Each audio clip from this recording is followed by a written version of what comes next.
Welcome back to our channel. So today in this video we are going to discuss about how to use auto reframe for different aspect ratio in CapCut. So without wasting much of our time, let's get straight into the video.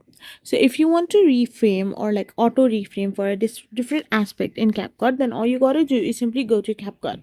After you go to CapCut, you need to select a project or start a new one. Now, if you want to auto reframe in CapCut for different aspect like a 9 is to 16 vertical from 16 is to 9 horizontal, then you need to simply select on the particular video that you have selected. Now you need to simply scroll down the bottom menu and there you can find the option called transform. Once you find this, you need to simply find the resize option.